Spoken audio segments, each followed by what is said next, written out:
This rain, we're so blessed to have this rain, you guys. We are now in our third. Thank you guys for making it out in the rain. Let's go. This is the third consecutive driest year that we've had since 1896. Welcome to Care More, Be Better, a podcast for people like you who care about the social impact of conscious companies and everyday heroes. Hear inspiring stories from those who put people and planet before profit and personal gain. You'll learn how you can make a difference, vote with your dollars, and get involved today. Here's your host, Corinna Bellizzi. Hello, fellow do-gooders and friends. I'm your host, Corinna Bellizzi. And today I'm going to do things a little bit differently because I want to talk to you about a press event that I got to attend just a little bit ago as I was able to connect with people in person for the first time in a long time, and in celebration of the launch of a new piece of farming equipment that is going to change the way that we consider doing farming, and that is Monarch Tractor. Now, this was co-founded by Carlo Mondavi of the Mondavi family, fourth generation wine farming individual who is an entrepreneur in his own right and also a winemaker. I think he's somewhat of a celebrity in many circles, especially those around Napa. And I had the opportunity to do a follow-up interview with him today. So I wanted to first share with you some of my thoughts and also what the focus is going to be over the course of the next few weeks for this podcast, while also then giving you a snapshot, a view of what it was like to be at this particular press event in Livermore at the Monarch Tractor's headquarters. Now, why should we be excited about farming equipment, you might ask? Well, first, if you like food, I like food. I love food, in fact. And I also love a good wine. So as a bit of a celebration in sharing this episode with you today, I'm going to celebrate and have a glass of an amazing wine from Charles Krug Winery. This is actually the first winery that ever really had its roots here in California and in Napa Valley, at least, since 1861. And it was also the first winery that the Mondavi family was involved in. Now, this winery still exists today. You can go visit Charles Krug and see some of those original buildings, taste some incredible wines like this, which is a limited release Malbec from Napa Valley, 2015 vintage. I typically let my reds rest for 7 years. And so for those of you listening, you can hear. For those of you watching, you can see a beautiful, dark, glorious Malbec from Napa. All right. So now that I've got that sip of wine in my belly, I'm going to tell you a little bit more about this episode. Got to put that cork in the bottle, though. Can't let the wine get, fruit flies jumping in that might exist given the bananas that are ripe upstairs. So as it stands, farming is actually one of the core contributors to global warming issues and carbon emissions. In fact, 20% of emissions are related to farming. And did you know that every time you turn on a tractor, it's like turning on 18 diesel engine big rigs? This is a big problem. They use a lot of fuel, and they're not the most efficient creatures in the world of farming either. I say creatures because the machine itself, the one that I'll introduce you to in this episode, that you'll get to see for yourself if you're watching on YouTube, it almost has a personality. As I tell you about today's episode, you are going to be on an adventure with me into Livermore in the immense rain that hit us last week. And you'll hear the pitter-patter of the rain and the white tent that we're all crowded into as we watch this amazing unveiling, as we hear directly from a wine aficionado and then from Carlo Mondavi himself, and also get to see the tractors, both the older generations and the newer. For those of you watching on YouTube, you're also going to get to see some of the older versions of tractors, and you'll even have the treat in the end of seeing a tractor that drives itself. So, over the course of the next few weeks, you're going to both get to see content from this press event, You're going to get to learn about regenerative farming, and you're going to get to learn about food and some of our procurement strategies to have better, more nutritious food while also not negatively impacting our environments. This is climate activism in the current era. We have to become more informed. We have to champion things, simple like tractors even. Solutions that come from technology that ultimately harness the power of engineering, of our abilities to think outside the box, and of a commitment to working more sustainably, to removing things like glyphosate from our ecosystems, to naming a company after the monarch butterfly, and championing projects that will support the rebound of monarch populations, which are on the brink of extinction. You'll learn about all of that and more in today's episode. You'll hear directly from Carlo Mondavi talking about that very subject too. And then next week, I'm actually going to share a part 2 of this podcast, and you'll get to meet Alice Walker from Chez Panisse. Chez Panisse is a very lovely restaurant in Berkeley that has championed regenerative farming and farm-to-table food for a long, long time. She was at the event and spoke as well. So without further ado, I'm going to turn it over to the very capable hands of the lovely MC for the event. And I hope I pronounce her name correctly, but I think she would laugh at me if she learned I said it wrongly, because at the event itself, she actually almost introduced the wrong person. So for those that were there, for those that experienced it, we all got to chuckle. She's charming. She's amazing. She's a wine educator and writer, and her name is Elaine Chukan Brown. Here we go.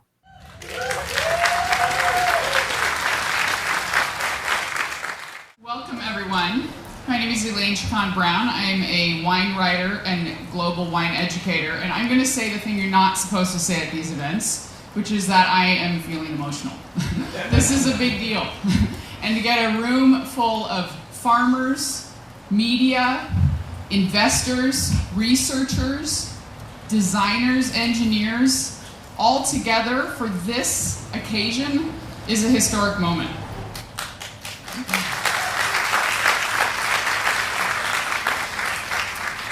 I was talking to John Williams just a minute ago. As many of you know, he's the founder of Frog Sleep, and he was saying that 10 years ago, he and his son, Rory Williams, went to Europe to a tractor show because they wanted to buy an electric tractor, and it did not exist. The technology did not exist. Today, we're launching the world's first fully electric, automated smart tractor.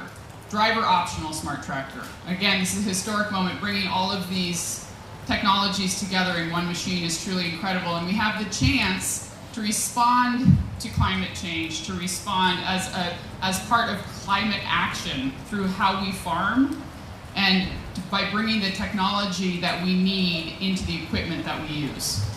So I started writing about wine about 10 years ago, and one of the very first things I did was go to a farm worker healthcare and education day in Oregon, actually.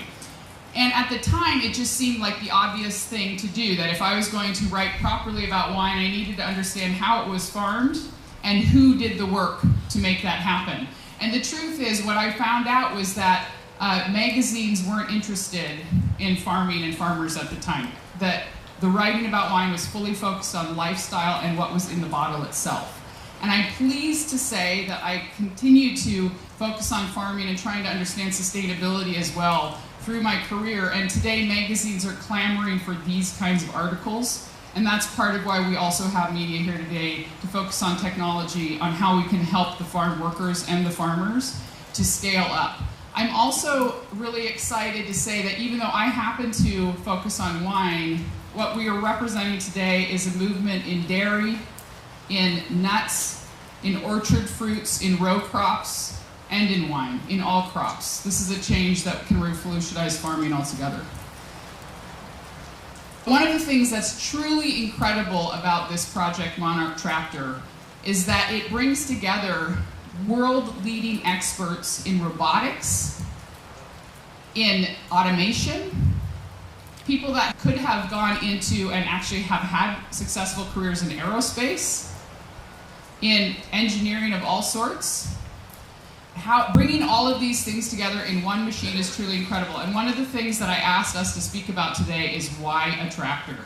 Why would someone that has had success with Tesla, with NASA, with all of these other world-famous companies change directions and come into building a tractor? And that's one of the things that we're going to talk about today.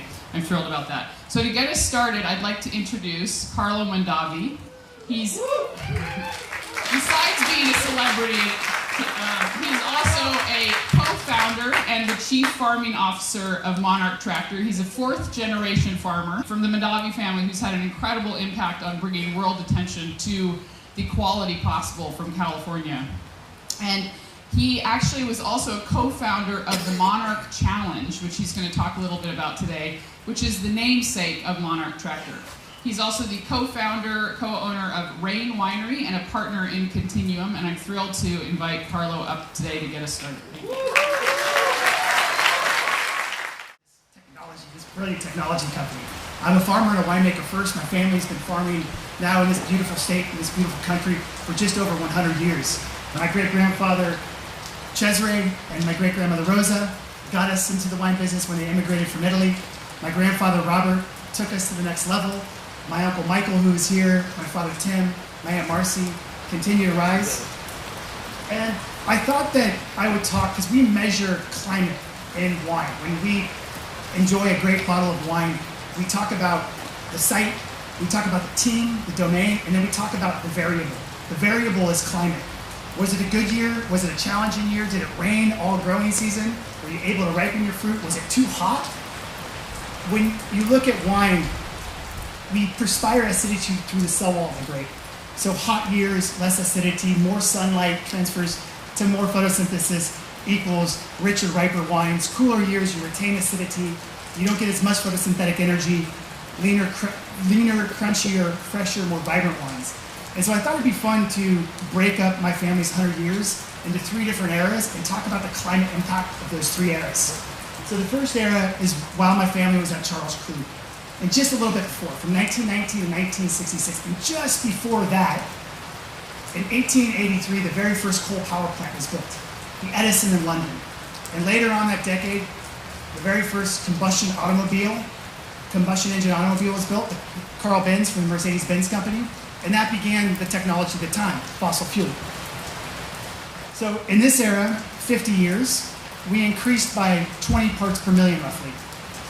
So just a slight increase didn't actually affect change in us. And when you look at this era, if you take a decade, we had maybe 9 cool vintages and 1 warm vintage.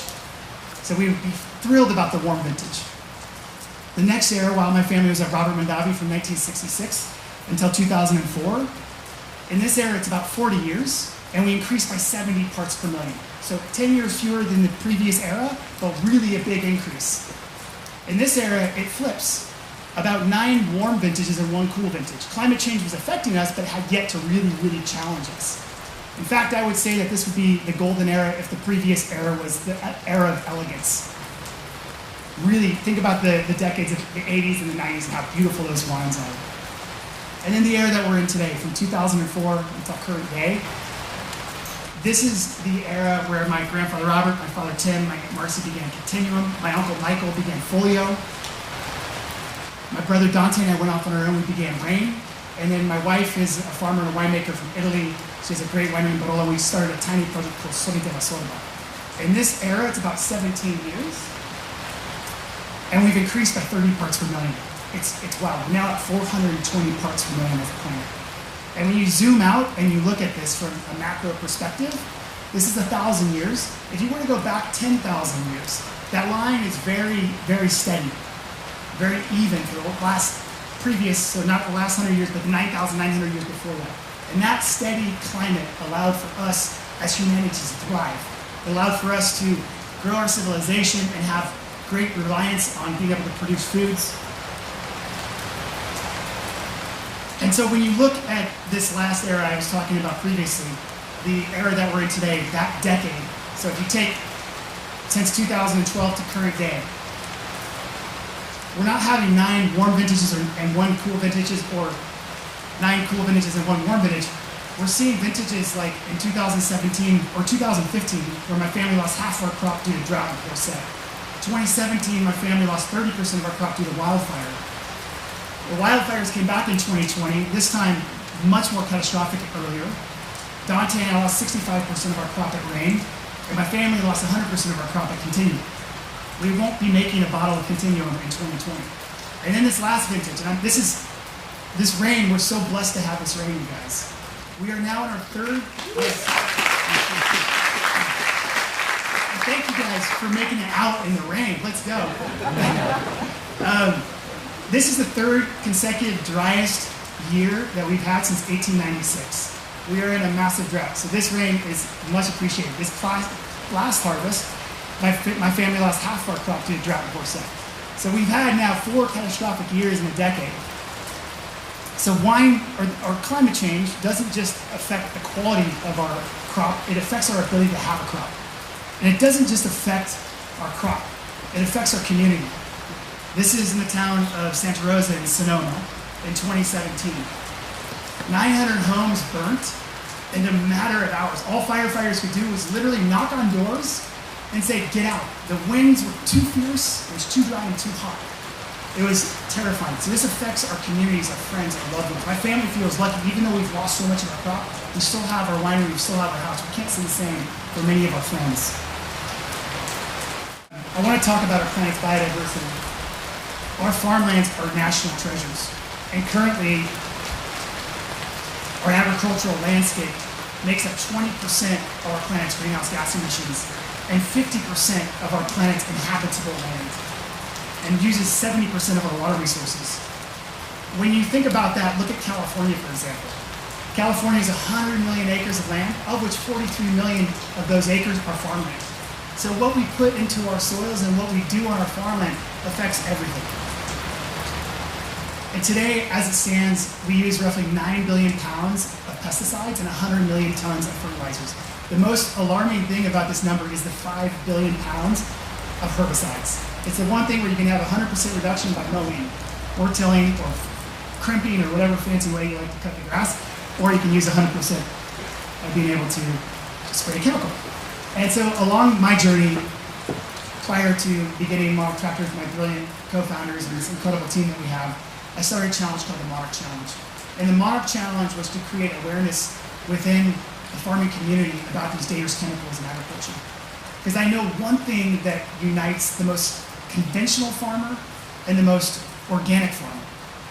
And that one thing is that we all care deeply about our planet, we care deeply about our soils, we care deeply about our families. And so learning about the human health impact and learning about the environmental impact, I felt that if I just went out and talked with farmers, surely we'd be able to migrate away from these chemicals. The reason why it's called the Monarch Challenge is because since the introduction of Roundup, glyphosate in 1974, kind of as the flag in the ground, as an era of when we really began using more chemicals directly into our food ecosystem, since this time in 74, the monarch population of butterflies has declined by 99% and they're now on the brink of extinction. Monarchs are now critically endangered. In fact, it's pretty ironic and pretty incredible that we're launching this tractor the same year that they got put onto the endangered species. That's well overdue, I think, by the way. And the 3 things that are harming the monarchs: migratory path disruption, climate change, and pesticides. And these are 3 things that we can address through our tractor. So the idea of the Monarch Challenge was to go out and talk with farmers. Because I knew that if we simply talked about it, then not one farmer would want to use these chemicals. And what I ended up running into was wall after wall. It was heartbreaking. It was one of the most depressed I've ever been. The first challenge was that there was an economic divide. I would talk to families and they would literally say, we didn't know about this, but I've got to put food on my table for my family. I've got to put my kids through college. I quickly learned there was an economic divide. And I quickly learned that 45% of the farms in America are not profitable. And globally, 80% of the farms around the world are family-owned and operated. So with a tear in their eye, they said, we have to figure this out, but chemicals right now are more effective, more efficient for us. And then I would talk to other farmers and they'd say, yeah, we realize herbicides are not ideal. We realize that synthetic systemics are not ideal. But right now, if I want to go down the organic route, I have to turn my compact tractor on and drive it more often. And turning on one compact tractor the size of Monarch, a diesel, is like turning on 14 cars. And it's NOx, particulate, and CO2, which is a class 1 carcinogen. So these farmers would say to us, look, we agree it's not ideal, but I want to protect our climate, and it costs me a lot less to do that. So we were in this really, really terrible area where there was a carbon footprint divide and an economic divide separating protecting our planet's biodiversity. I realized that if we are going to survive and thrive as a human species, we have to make what is best for our planet economically superior to anything else. And that's when I got the introduction of a lifetime to my co-founders, 3 brilliant engineers out of Silicon Valley. And we began Monarch Tractor. So I'll try to put 2 pieces together, but I'd like to talk about how our tractor is going to solve the Monarch challenge and so much more. By being all electric, we're able to bridge away from the fossil fuel era, and even when hooked up to the grid, there's a major impact in savings on our carbon footprint. But the beautiful thing about this is that we're able to bridge from the fossil fuel era and into a renewable era of farming. When you think about the 43 million acres of farmland in California, we have so much abundance of wind, of geothermal, of hydro, of solar. We can now get into the renewable energy business. We can basically take all of the same energy that's growing our crops, store that energy in our batteries, and deploy that later on. We actually can come into the energy business. 10 Monarch tractors is a megapack. That's a microgrid. We can now solve on-the-edge energy solutions for rural areas. By being all electric, we're helping take a big piece out of that carbon footprint that is hurting the Monarch Northwest.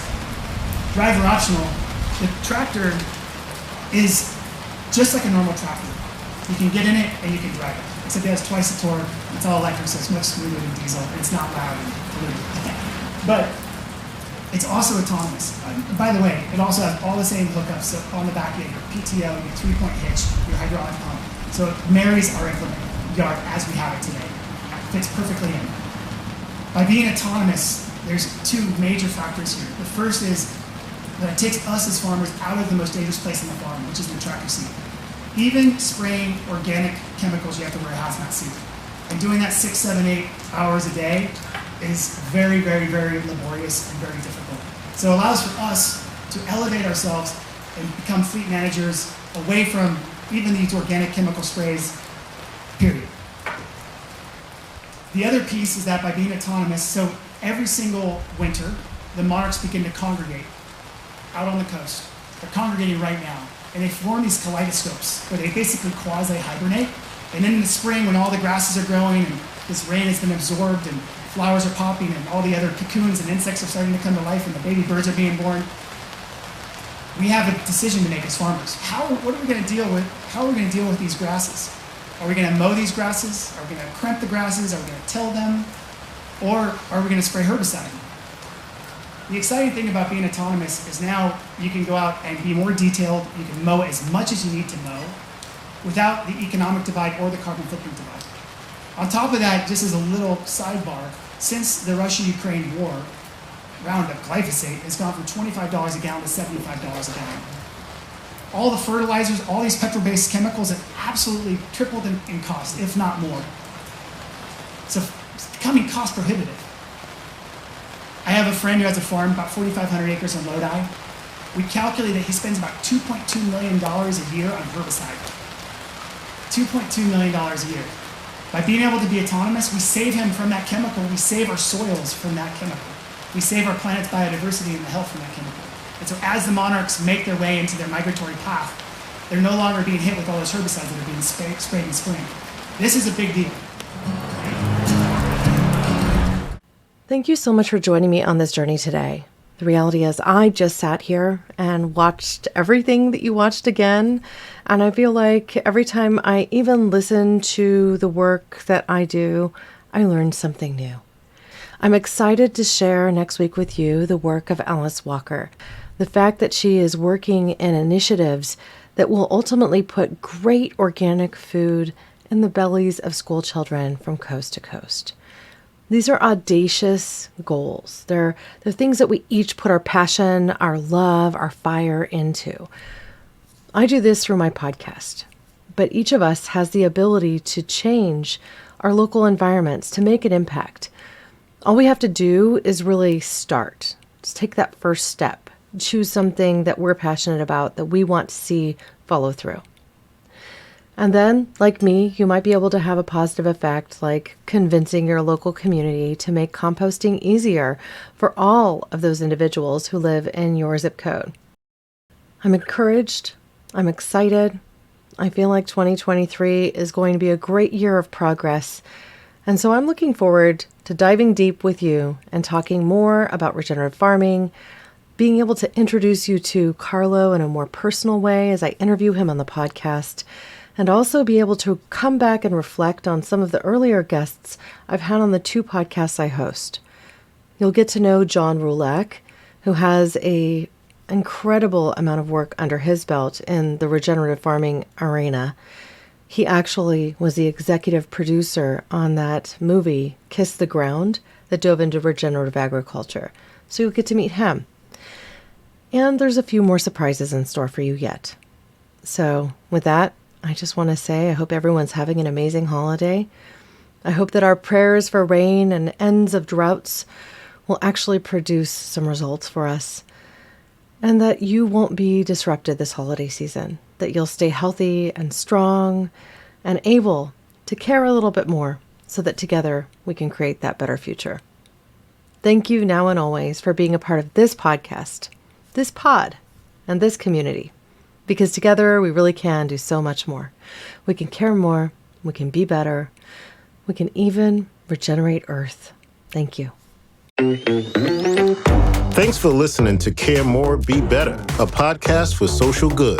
To make sure you never miss an episode, subscribe, rate, and review wherever you listen to podcasts. And share with your friends to help us reach more people and spread more social good.